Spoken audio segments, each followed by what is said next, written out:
아침에 일어나서 물 한 잔 드실 때 여러분은 어떠세요? 1시간도 안 돼서 화장실이 급해지시나요? 아니면 아침에 마신 물이 한참 뒤에야 신호가 오시나요? 오늘 이 질문 하나가 여러분의 신장이 제대로 살아 움직이고 있는지 아니면 지금 이 순간에도 조용히 망가지고 있는지를 알려드립니다. 가천대 길병원 신장내과 연구팀이 12년간 3만 8천 명을 추적 관찰한 결과를 바탕으로 오늘 말씀드리겠습니다. 지난주에 있었던 일입니다. 경기도 수원에 사시는 72살 장복수 어르신이 경로당에서 오랜 친구분과 이야기를 나누고 계셨습니다. 장복수 어르신은 물을 마시면 40분도 안 돼서 화장실을 가야 했습니다. 그날도 보리차 한 잔을 마셨는데 30분쯤 지나니까 신호가 왔습니다. 슬그머니 자리에서 일어나시려는데 옆에 계시던 친구분이 웃으며 말씀하셨습니다. 자네는 화장실을 왜 그렇게 자주 다니나? 신장이 안 좋은 거 아닌가? 장복수 어르신은 그 말이 마음에 걸렸습니다. 사실 오래전부터 걱정이 되고 있었거든요. 그런데 바로 그 자리에 계시던 69살 강태민 어르신은 달랐습니다. 아침 일찍 물을 2잔이나 드셨는데 오후 2시가 넘도록 화장실에 한 번도 안 가셨습니다. 주변 어르신들이 하나같이 말씀하셨습니다. 역시 저게 진짜 건강한 거야. 신장이 튼튼하니까 저렇게 오래 참을 수 있는 거지. 강태민 어르신도 스스로 건강하다고 믿고 계셨습니다. 자, 그렇다면 두 분 중 누구의 신장이 더 건강한 걸까요? 놀라운 사실을 말씀드리겠습니다. 대부분의 분들이 정반대로 알고 계십니다. 오늘 영상을 끝까지 보시면 여러분의 신장이 지금 어떤 상태인지 스스로 확인하실 수 있습니다. 오늘 건강이 첫 번째 채널에서 7가지를 말씀드리겠습니다. 첫째, 소변 패턴으로 신장 상태를 확인하는 법입니다. 둘째, 신장이 보내는 위험 신호 7가지입니다. 셋째, 지금 당장 병원에 가야 하는 경우와 지켜봐도 되는 경우입니다. 넷째, 신장을 조용히 망가뜨리는 생활 습관 5가지입니다. 다섯째, 건강하다고 믿고 먹다가 신장에 독이 되는 음식입니다. 여섯째, 신장을 살리는 음식과 운동입니다. 일곱째, 실제 회복 사례입니다. 이 7가지만 오늘 기억하시면 됩니다. 자, 시작하겠습니다. 먼저 신장이 우리 몸에서 어떤 일을 하는지부터 말씀드리겠습니다. 대부분의 분들이 신장을 소변을 만드는 기관으로만 생각하십니다. 그런데 이건 절반만 맞는 이야기입니다. 신장을 저는 이렇게 설명드립니다. 대형 아파트 단지 전체의 수도관을 관리하는 중앙관리실이라고 생각하시면 됩니다. 이 관리실은 24시간 내내 각 세대에 물이 제대로 공급되고 있는지, 어디선가 물이 새지는 않는지, 오염된 물이 섞여 들어오지는 않는지를 감시합니다. 필요하면 물을 더 보내고 넘치면 잠깁니다. 우리 몸속에는 약 40리터의 수분이 있습니다. 이 수분이 혈액, 세포, 조직 사이를 쉬지 않고 돌고 있습니다. 신장은 이 흐름 전체를 조절하는 곳입니다. 신장 안에는 사구체라는 아주 미세한 걸름 장치가 있습니다. 이게 약 100만 개가 있습니다. 이것들이 하루에 걸러내는 혈액의 양이 무려 180리터입니다. 그 과정에서 노폐물은 소변으로 내보내고 필요한 영양분은 다시 몸속으로 돌려보냅니다. 그런데 나이가 들면서 이 사구체가 하나씩 기능을 잃어갑니다. 50대가 되면 약 10만 개가 망가집니다. 60대에는 20만 개 이상이 제 역할을 못합니다. 70대에 접어들면 30만 개가 넘는 사구체가 이미 손상된 상태입니다. 건강보험심사평가원 2022년 자료에 따르면 65세 이상 한국인 10명 중 4명이 본인도 모르게 신장 기능이 저하된 상태라고 합니다. 거의 절반에 가까운 분들이 아무 증상도 없이 신장이 나빠지고 있는 겁니다. 여러분은 어떠세요? 요즘 이유 없이 몸이 무겁고 피곤하지 않으세요? 그렇다면 오늘 내용을 꼭 끝까지 들으셔야 합니다. 자, 이제 첫 번째 주제입니다. 소변 패턴으로 신장 상태를 확인하는 방법입니다. 사람들은 보통 이렇게 생각합니다. 화장실을 자주 가면 신장이 약한 것이고 오래 참으면 신장이 튼튼한 것이라고요. 그런데 이게 완전히 잘못된 상식입니다. 제 환자 중에 75살 윤순례 어르신이 계셨습니다. 이분은 외출할 때마다 화장실 걱정이 앞서셨습니다. 그래서 집에서 나오기 2시간 전부터는 아예 물을 안 드셨습니다. 시장 가실 때도 경로당 가실 때도 항상 그러셨습니다. 3년 넘게 이 습관을 유지하셨죠. 그러다 작년 가을 건강검진을 받으셨는데 신장 기능 수치가 정상 범위의 절반 아래로 떨어져 있었습니다. 어르신은 제게 이렇게 물으셨습니다. 선생님, 저는 소변도 잘 나오고 어디가 아프지도 않은데 이게 어떻게 된 일인가요? 자, 여기서 핵심을 말씀드리겠습니다. 신장이 하는 가장 중요한 일은 소변을 만드는 것이 아닙니다. 신장의 진짜 역할은 몸 전체의 수분 균형을 조절하는 것입니다. 물을 마신다고 곧바로 소변이 되는 것이 아닙니다. 신장은 먼저 지금 몸에 수분이 얼마나 필요한지를 파악합니다. 혈액이 지나치게 진해지면 수분을 더 붙잡아두고 혈액이 묽어지면 여분의 수분을 소변으로 내보냅니다. 그래서 똑같이 물 한 잔을 마셔도 어떤 분은 30분 만에 화장실에 가고 어떤 분은 2시간이 지나도 신호가 안 올 수 있습니다. 이것 자체는 정상입니다. 문제는 횟수가 아닙니다. 신장이 제대로 조절하고 있느냐 아니면 조절 능력을 잃어가고 있느냐가 핵심입니다. 윤술래 어르신은 소변 횟수가 적었습니다. 하루 서너 번 정도였죠. 그런데 신장 기능은 이미 많이 떨어져 있었습니다. 물이 부족해도 신장이 제대로 반응하지 못했고 노폐물이 쌓여도 제대로 걸러내지 못하고 있었던 겁니다. 마치 오래된 수도관이 막혀서 물을 틀어도 제대로 나오지 않는 상태와 같은 겁니다. 반대로 물 마시고 30분 만에 화장실 가시는 분들이 계십니다. 주변에서는 신장이 약하다고 말합니다. 그런데 검사를 해보면 신장 기능이 정상인 경우가 많습니다. 수분 변화에 빠르게 반응한다는 것은 신장의 조절 능력이 살아있다는 증거이기 때문입니다. 그렇다면 화장실을 자주 가는 것이 정말 항상 괜찮은 걸까요? 여기서 한 가지 구분을 해드리겠습니다.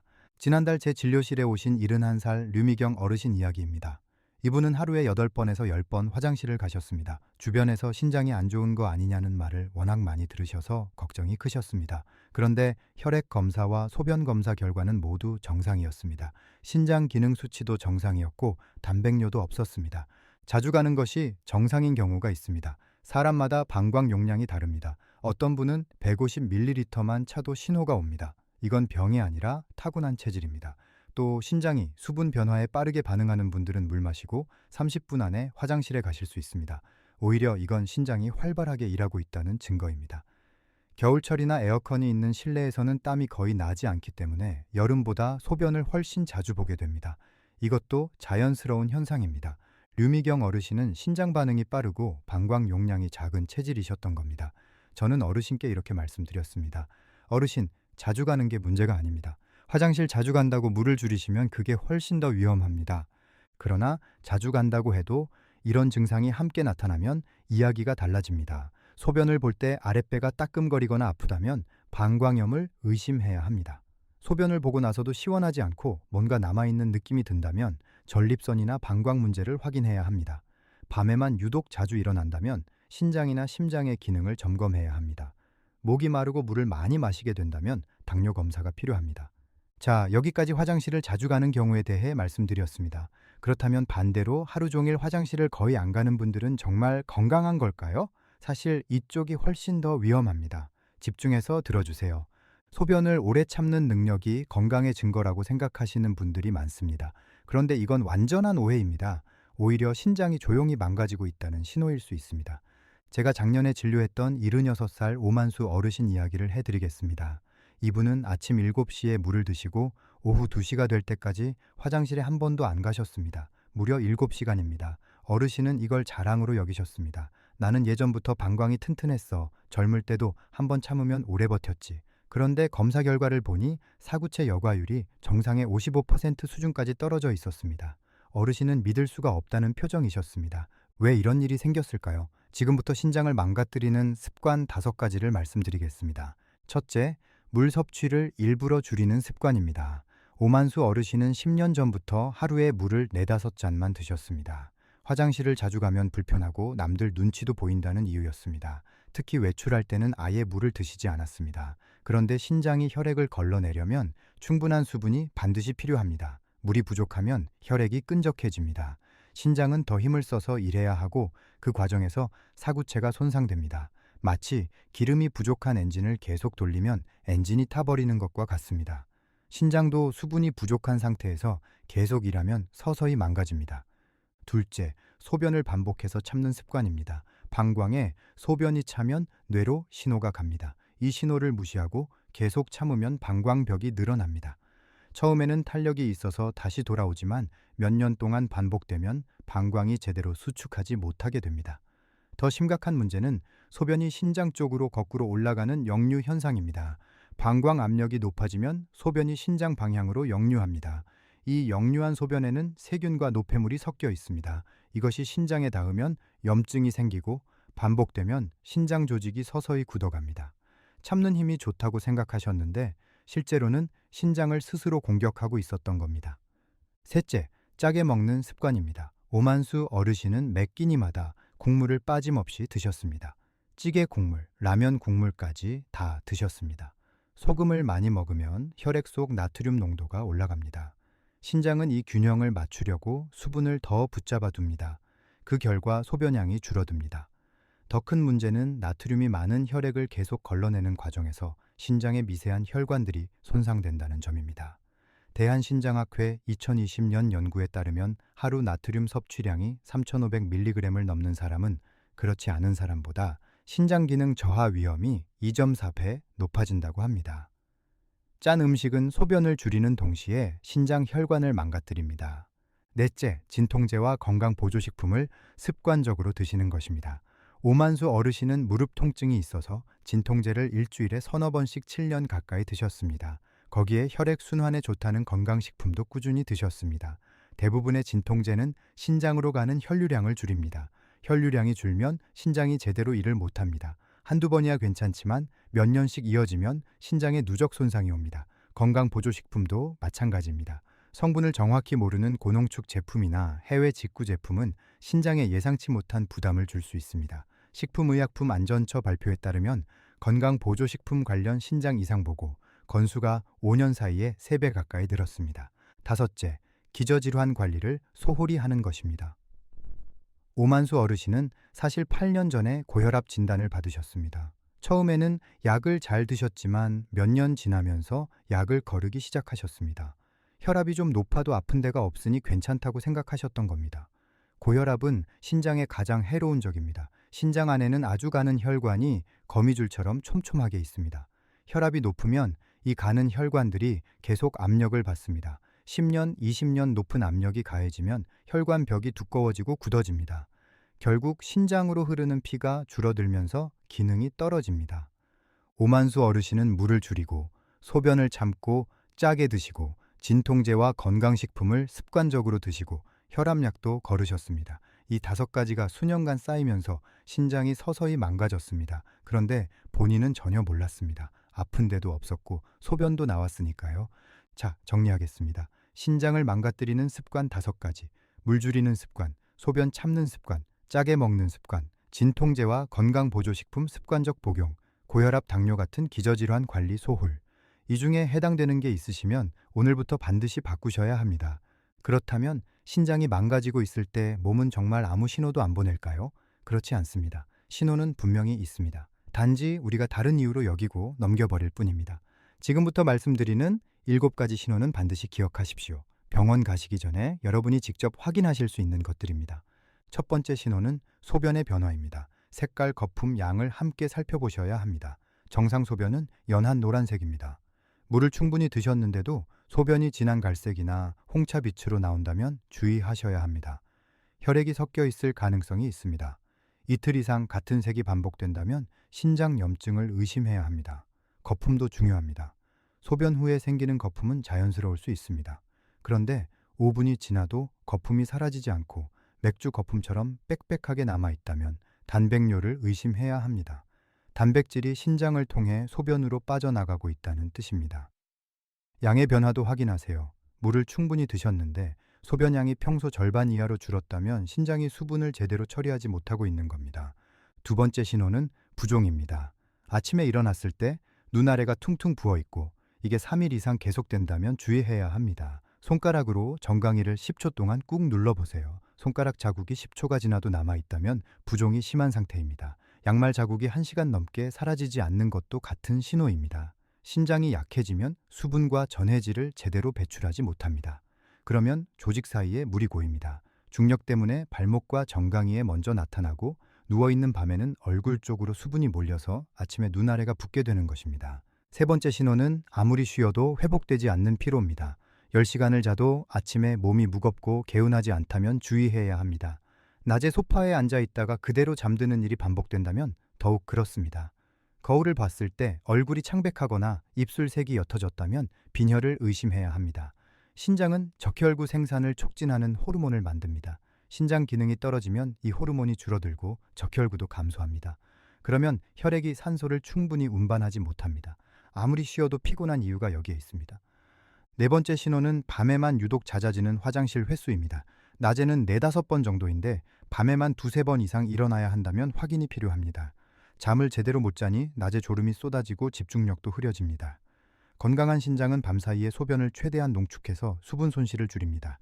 그래야 편하게 주무실 수 있으니까요. 그런데 신장이 약해지면 이 농축 능력을 잃습니다. 밤낮 구분 없이 묽은 소변이 계속 만들어집니다. 하루 소변량의 3분의 1 이상이 밤에 나온다면 신장 기능 저하를 의심해야 합니다. 다섯 번째 신호는 식욕 저하와 입맛 변화입니다. 평소에 잘 드시던 음식이 갑자기 맛없게 느껴지고 밥 먹고 나면 속이 메스껍습니다. 특별한 이유 없이 한 달에 2kg 이상 체중이 줄어든다면 주의가 필요합니다. 신장이 노폐물을 제대로 걸러내지 못하면 혈액 속에 독소가 쌓입니다. 이 독소가 소화기관을 자극합니다. 심한 경우 입에서 이상한 냄새가 나기도 합니다. 단 음식이나 짠 음식을 갑자기 더 찾게 되는 것도 신장 기능 저하와 관련이 있을 수 있습니다. 여섯 번째 신호는 피부 가려움입니다. 요즘 들어 피부가 유난히 건조하고 가려움이 심해졌다면 확인이 필요합니다. 특히 등이나 팔다리가 가렵고 긁어도 시원하지 않다면 주의해야 합니다. 신장이 약해지면 인과 칼슘의 균형이 깨지고 요독소가 피부에 쌓입니다. 이것이 피부를 자극해서 가려움을 일으킵니다. 일반적인 피부 건조와 다른 점은 보습제를 아무리 발라도 잘 낫지 않는다는 것입니다. 일곱 번째 신호는 근육 경련입니다. 밤에 자다가 종아리에 쥐가 나서 깨신 적이 자주 있으시다면 확인이 필요합니다. 운동을 하지 않았는데도 근육이 뻣뻣하고 당기는 느낌이 드신다면 주의해야 합니다. 신장이 약해지면 전해질 균형이 깨집니다. 칼슘, 마그네슘, 칼륨의 농도가 불안정해집니다. 이것들은 근육이 수축하고 이완하는데 꼭 필요한 미네랄입니다. 균형이 무너지면 근육이 갑자기 수축하면서 경련이 생깁니다. 자, 이 7가지 신호 중에서 2가지 이상이 겹치신다면 꼭 확인이 필요합니다. 한 가지만 있을 때는 다른 원인일 수도 있습니다. 하지만 2가지 이상 동시에 나타난다면 신장 이상을 의심하셔야 합니다. 다시 한번 정리해 드리겠습니다. 소변 변화, 부종, 만성 피로, 야간 빈뇨, 식욕 저하, 피부 가려움, 근육 경련, 이 7가지입니다. 그렇다면 당장 병원에 가셔야 하는 경우를 명확하게 말씀드리겠습니다. 이건 반드시 기억하십시오. 첫째, 정강이 부종이 4일 이상 계속될 때입니다. 며칠째 이어지는 부종은 단순한 원인이 아닐 가능성이 높습니다. 둘째, 부종과 심한 피로가 동시에 나타날 때입니다. 두 증상이 함께 오면 신장이나 심장에 문제가 생겼을 가능성이 있습니다. 셋째, 일주일 사이에 체중이 2kg 이상 갑자기 늘었을 때입니다. 음식을 더 드신 게 아닌데 체중이 갑자기 늘었다면 수분이 몸에 쌓이고 있다는 신호입니다. 신장이 수분을 제대로 내보내지 못하고 있는 겁니다. 넷째, 소변 색깔이 이상하거나 거품이 오래 남을 때입니다. 특히 소변에 핏빛이 섞여 나온다면 바로 병원을 가셔야 합니다. 이 4가지 중 하나라도 해당되신다면 내과나 신장내과에 가셔서 소변 검사와 혈액 검사를 받으세요. 일찍 발견할수록 회복할 수 있는 기회가 훨씬 많습니다. 자, 이제 많은 분들이 궁금해하시는 음식 이야기입니다. 건강에 좋다고 알려진 음식이 오히려 신장에 독이 되는 경우가 있습니다. 먼저 주의하셔야 할 음식 5가지를 말씀드리겠습니다. 첫 번째는 바나나입니다. 아침마다 바나나 드시는 분 많으시죠? 변비에 좋고 영양도 풍부하다고 알려져 있습니다. 그런데 신장이 약해진 분들에게는 다른 문제가 생깁니다. 바나나 한 개에는 칼륨이 약 420mg 들어 있습니다. 건강한 신장은 칼륨을 잘 배출합니다. 그런데 신장 기능이 저하된 분들은 그렇지 못합니다. 칼륨이 혈액에 쌓이기 시작합니다. 칼륨 수치가 5.5를 넘으면 위험 신호입니다. 6이 넘으면 심장 박동이 불규칙해집니다. 7을 넘으면 심정지가 올 수 있습니다. 제가 만난 67살 이복순 어르신 이야기를 해드리겠습니다.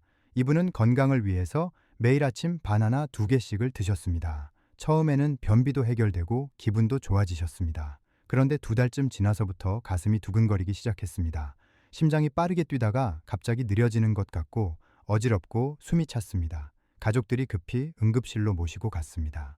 검사해보니 혈중 칼륨 수치가 6.7까지 올라가 있었고 심전도에서 부정맥이 확인되었습니다. 목숨이 위태로운 상황이었습니다. 원인을 파악해보니 어르신의 신장 기능이 이미 많이 저하된 상태였고 약해진 신장이 바나나의 칼륨을 배출하지 못해 혈액에 계속 쌓였던 겁니다. 다행히 빠른 처치로 회복하셨지만 이틀 동안 중환자실에 계셔야 했습니다.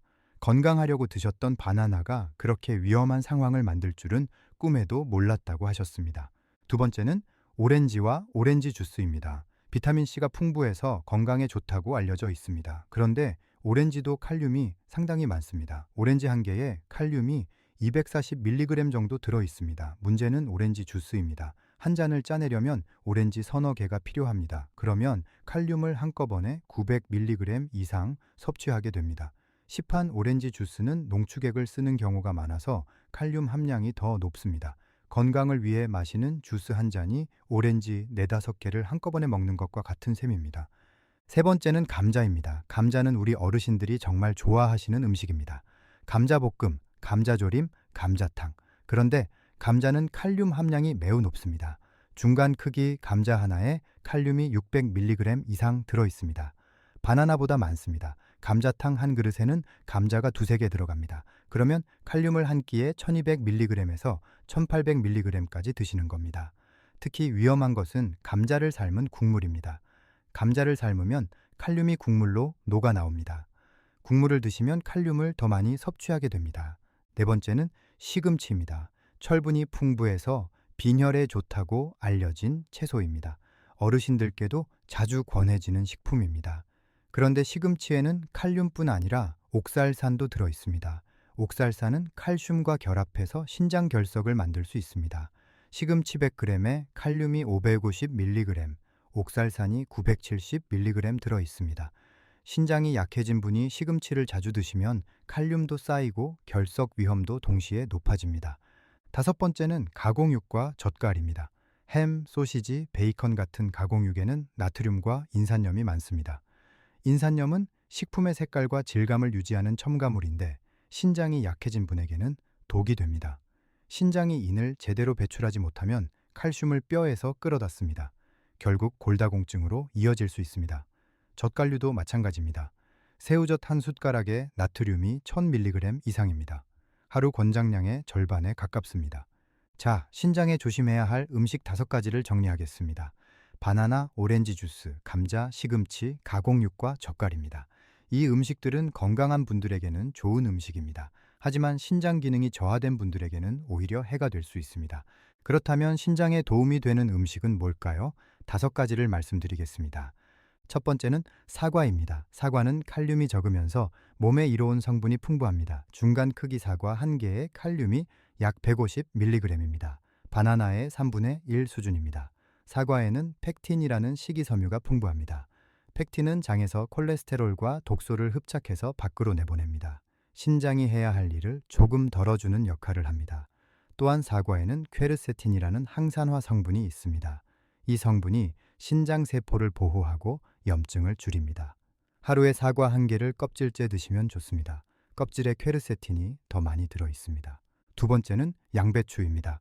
양배추는 칼륨이 적으면서 신장에 좋은 성분이 풍부합니다. 양배추 100g에 칼륨이 170mg 정도입니다.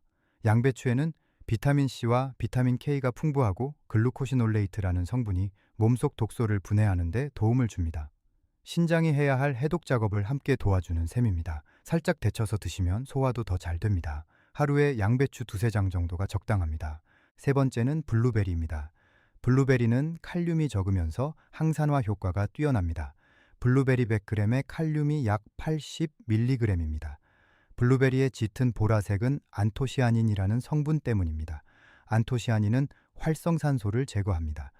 신장의 사구체는 활성산소에 취약한데 안토시아닌이 이를 보호하고 염증을 줄입니다. 미국 보스턴 대학교 연구에 따르면 블루베리를 매일 꾸준히 먹은 그룹은 그렇지 않은 그룹보다 신장 염증 수치가 평균 25% 낮았습니다. 하루에 한 줌 냉동 블루베리도 효과는 같습니다. 네 번째는 마늘입니다.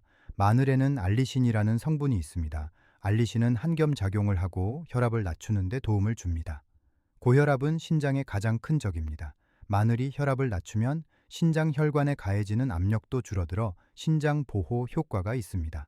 또한 혈액을 맑게 해 신장이 걸러야 할 노폐물의 양도 줄여줍니다. 하루에 마늘 2~3쪽을 익혀서 드시면 자극이 적어 좋습니다. 다섯 번째는 달걀 흰자입니다. 신장이 약해진 분들은 단백질 섭취를 조절하셔야 합니다. 단백질을 많이 먹으면 노폐물이 많이 생기고 신장이 더 힘들게 일해야 하기 때문입니다. 그렇다고 단백질을 아예 끊을 수는 없습니다. 근육을 유지하려면 단백질이 필요합니다. 이때 달걀 흰자가 좋은 선택입니다. 달걀 흰자는 양질의 단백질이면서 칼륨과 인 함량이 낮습니다. 달걀 노른자에는 인이 많이 들어있어서 신장이 약해진 분들은 흰자만 드시는 것이 좋습니다. 하루 흰자 2~3개 삶거나 찜으로 드시면 됩니다. 신장에 좋은 음식 5가지를 정리하겠습니다. 사과, 양배추, 블루베리, 마늘, 달걀, 흰자입니다. 오늘부터 식단에 하나씩 넣어보세요. 자, 이제 신장에 도움이 되는 운동입니다. 운동이 좋다는 건 아시죠? 하지만 신장이 약해진 분들은 어떤 운동을 어떻게 해야 하는지 정확히 아셔야 합니다. 추천하는 운동 3가지입니다. 첫 번째는 걷기입니다. 걷기는 가장 안전하고 신장에 이로운 운동입니다. 심장 박동을 적당히 높여 혈액 순환을 개선합니다. 신장으로 가는 혈류량이 늘면 신장이 더 효율적으로 일할 수 있습니다. 하루 30분, 주 5일을 목표로 하세요. 한 번에 30분이 힘드시면 10분씩 3번으로 나누셔도 됩니다. 옆 사람과 대화할 수 있을 정도의 속도가 적당합니다. 숨이 차서 말을 못할 정도면 너무 빠른 겁니다. 대한신장학회 연구에 따르면 만성신장 질환 환자가 하루 30분씩 걷기를 6개월 실천했을 때 사구체 여과율이 평균 7% 개선되었습니다. 두 번째는 스트레칭입니다. 스트레칭은 근육을 이완시키고 혈액 순환을 돕습니다. 아침에 일어나서 가볍게 목, 어깨, 허리, 다리 순서로 천천히 스트레칭 하세요. 한 동작당 15, 최소 20초 유지하고 절대 힘을 주지 마세요. 매일 아침 10분이면 충분합니다. 침대에서 일어나기 전 누운 상태로 시작하셔도 됩니다. 세 번째는 의자에 앉아서 하는 운동입니다. 무릎이나 허리가 좋지 않은 분들에게 특히 좋습니다. 의자에 앉아서 다리를 번갈아 들어 올리기, 발목 돌리기, 무릎 펴기, 팔 돌리기, 어깨 으쓱하기. 이런 동작들이 혈액 순환을 개선합니다. 아침 저녁으로 하루 2번, 한 번에 10분씩 하세요.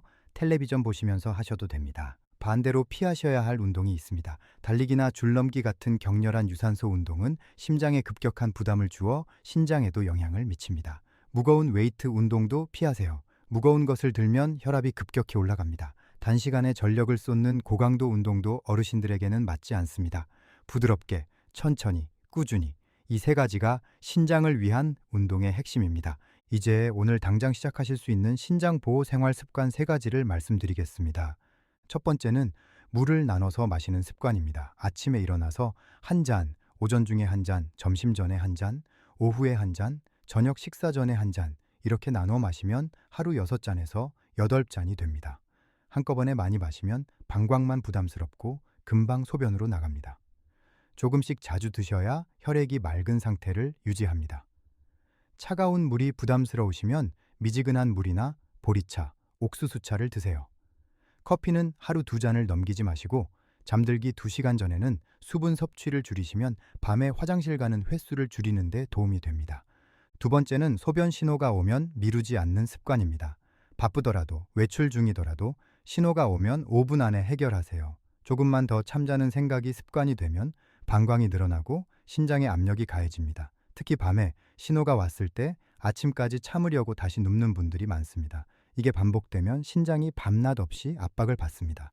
불편하더라도 일어나서 해결하고 다시 주무세요. 세 번째는 부종과 피로를 일주일 단위로 점검하는 습관입니다. 매일 확인할 필요는 없습니다. 하루 이틀은 다른 이유로도 부을 수 있고 피곤할 수 있으니까요. 하지만 일주일 단위로 보면 패턴이 보입니다. 정강이를 10초 꾹 눌러보세요. 자국이 10초 이상 남으면 날짜를 수첩에 적어두세요. 이게 사흘 이상 계속되면 병원에 가실 때 의사 선생님께 보여드리세요. 정확한 진단에 큰 도움이 됩니다. 자, 이제 실제 회복 사례를 말씀드리겠습니다. 제가 2년 전에 만난 73살 박진철 어르신 이야기입니다. 어르신은 정기검진에서 크레아티닌 수치가 2.2가 나왔습니다. 사구체 여과율은 36이었습니다. 만성신부전 3기였습니다. 담당 의사 선생님께서 말씀하셨습니다. 지금 생활 습관을 그대로 유지하시면 앞으로 4년에서 6년 안에 투석을 고려하셔야 할 수도 있습니다. 어르신은 그 말을 듣고 발걸음이 떨어지지 않으셨다고 합니다. 투석이라는 말이 너무 두려웠습니다. 일주일에 3번 병원에 가야 하고 한 번에 4시간씩 기계에 연결되어야 한다는 게 자식들에게 너무 큰 짐이 될 것 같으셨습니다. 그때 어르신이 저를 찾아오셨습니다. 저는 어르신께 생활 습관을 바꿔보자고 제안했습니다. 약도 중요하지만 일상의 변화가 신장 기능에 생각보다 큰 영향을 줄 수 있다라고 말씀드렸습니다. 어르신은 제 말씀대로 실천하셨습니다. 먼저 물을 나눠서 마시기 시작하셨습니다. 하루 6잔에서 7잔을 시간을 나누어서 드셨습니다. 바나나와 오렌지 주스를 끊으셨습니다. 대신 아침마다 사과 반 개와 블루베리 한 줌을 드셨습니다. 국물은 반 이상 남기셨습니다. 된장찌개를 드셔도 국물은 절대 다 안 드셨습니다. 처음 2주는 정말 힘드셨다고 합니다. 음식이 싱겁고 맛이 없었습니다. 하지만 포기하지 않으셨습니다. 3주가 지나니 싱거운 맛에 조금씩 익숙해지셨습니다. 무릎 통증 때문에 드시던 진통제도 끊으셨습니다. 대신 찜질과 의자에 앉아서 할 수 있는 가벼운 체조로 대체하셨습니다. 매일 아침 동네를 30분씩 걸으셨습니다. 처음에는 10분도 힘드셨지만 한 달 뒤에는 30분을 거뜬히 걸으셨습니다. 소변 신호가 오면 즉시 화장실에 가셨습니다. 3개월 뒤 검사를 했습니다. 크레아티닌 수치가 1.95로 낮아졌습니다. 6개월 뒤에는 1.75로 떨어졌습니다. 사구체 여과율이 36에서 43으로 올라갔습니다. 담당 의사 선생님도 놀라셨습니다. 만성 신부전은 보통 현상 유지만 해도 다행인데 오히려 수치가 좋아지는 경우는 정말 드문 일이라고 하셨습니다. 지금 2년이 지났습니다. 박진철 어르신의 크레아티닌 수치는 1.65로 안정되어 있습니다. 투석 이야기는 더 이상 나오지 않습니다. 어르신은 이렇게 말씀하십니다. 생활 습관을 바꾸는 게 처음엔 너무 힘들었는데 이제는 이게 몸에 배었습니다. 손주들이랑 공원 산책도 하고 밥도 같이 먹을 수 있어서 얼마나 좋은지 모릅니다. 한 분 더 말씀드리겠습니다. 76살 한미자 어르신입니다. 이분은 당뇨와 고혈압을 15년 동안 앓고 계셨습니다. 2년 전에 신장 기능 검사에서 크레아티닌이 2.9, 사구체 여과율이 22가 나왔습니다. 만성 신부전사기였습니다. 의사 선생님은 1년 안에 투석을 준비해야 할 가능성이 있다고 하셨습니다.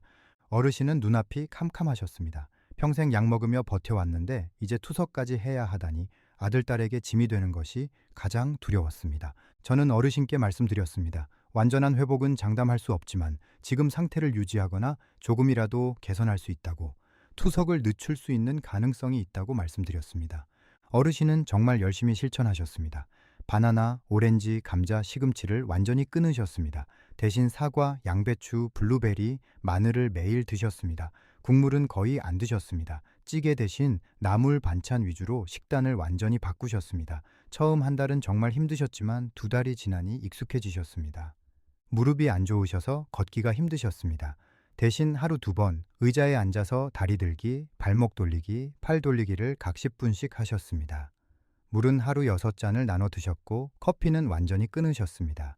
6개월 뒤 검사 결과를 보니 크레아티닌이 2.5로 낮아졌습니다. 사구체 여과율이 22에서 27로 올라갔습니다. 의사 선생님이 정말 놀라셨습니다. 사기 환자가 수치가 좋아지는 경우는 정말 드물다고 하셨습니다. 1년이 지났습니다. 지금도 수치는 안정적으로 유지되고 있습니다. 투석 이야기는 더 이상 없습니다.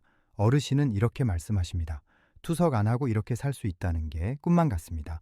손주 결혼식도 건강하게 가고 싶습니다. 제가 드리고 싶은 말씀은 이겁니다. 아직 늦지 않으셨습니다. 신장은 다른 장기와 달리 완전히 망가지기 전에 관리하시면 기능을 유지하거나 회복할 수 있습니다. 지금 시작하시면 됩니다. 우리 어르신들이 가장 걱정하시는 게 뭔지 압니다. 자식들에게 짐이 되는 것입니다. 병원에 자주 다니고 투석이라도 받게 되면 가족 전체가 힘들어집니다. 그래서 검사 받기도 두렵고 증상이 있어도 그냥 넘기게 되는 것, 저는 다 이해합니다. 자식들 키우느라 정작 내 몸은 챙기지 못하셨습니다. 이제 좀 쉬나 했더니 몸 여기저기에서 신호가 옵니다. 하지만 지금이라도 시작하시면 됩니다. 오늘 말씀드린 것들을 실천하시면 신장을 지킬 수 있습니다. 건강하게 손주들 곁에 오래 계실 수 있습니다. 가족 여행도 가시고 맛있는 것도 함께 드실 수 있습니다. 그게 진짜 효도 아니겠습니까? 건강하게 오래 사는 것, 자식들 걱정 안 끼치는 것, 우리 함께 건강해집시다. 동의보감에는 이런 말이 있습니다. 수도자 기지그냐, 수분의 흐름이 바른 것이 기운의 뿌리라는 뜻입니다. 조상들도 이미 알고 있었습니다. 몸속 수분이 제대로 돌고 배출되어야 온몸이 건강하다는 사실을요. 신장이 바로 그 흐름을 지키는 곳입니다. 오늘부터 꼭 시작하세요. 물 한 잔 나눠 마시고 신호가 오면 바로 화장실에 가시고 정강이를 한번 눌러보세요. 이 작은 습관 하나하나가 10년 뒤에 신장을 지킵니다. 자, 오늘 말씀드린 내용을 마지막으로 정리하겠습니다. 첫째, 소변 횟수만으로 신장을 판단하지 마세요. 자주 간다고 나쁜 게 아니고 안 간다고 좋은 게 아닙니다. 중요한 건 신장의 조절 능력입니다. 둘째, 신장의 위험 신호 7가지를 기억하세요. 소변 변화, 부종, 만성 피로, 야간 빈뇨, 식욕 저하, 피부 가려움, 근육 경련입니다. 셋째, 2가지 이상 신호가 겹치거나 부종이 며칠째 지속되면 반드시 병원에 가세요. 넷째, 신장을 망가뜨리는 습관 5가지를 끊으세요. 물 줄이기, 소변 참기, 짜게 먹기, 약 함부로 먹기, 기저질환 관리 소홀입니다. 다섯째, 신장에 부담을 주는 음식을 줄이세요. 바나나, 오렌지 주스, 감자, 시금치, 가공육과 젓갈입니다. 여섯째, 신장에 좋은 음식을 드세요. 사과, 양배추, 블루베리, 마늘, 달걀 흰자입니다. 일곱째, 걷기, 스트레칭, 의자 운동을 꾸준히 하세요. 여덟째, 물을 나눠 마시고 소변 신호가 오면 바로 가세요. 이 8가지만 기억하시면 됩니다. 주위의 소중한 분들께 이 영상을 꼭 공유해 주세요. 부모님, 형제자매, 소중한 친구분들께 오늘 신장 이야기를 전해주세요. 밤에 화장실을 몇 번 가시는지 여쭈어 보는 것만으로도 큰 도움이 됩니다. 오늘 건강 2첫 번째 영상이 도움이 되셨다면 좋아요와 구독 버튼 한번 눌러주시면 정말 감사하겠습니다. 알림 설정까지 해두시면 앞으로도 여러분의 건강을 지켜드릴 더 많은 정보를 가장 먼저 받아보실 수 있습니다. 여러분의 응원이 광고나 협찬 없이 오직 건강 정보만을 전하는 힘이 됩니다. 저는 여러분을 진심으로 응원합니다. 여러분의 건강한 노후를 가족과 함께하는 따뜻한 시간을, 그 환한 웃음이 오래오래 이어지기를 바랍니다. 다음 영상에서 또 뵙겠습니다. 건강하세요. 감사합니다.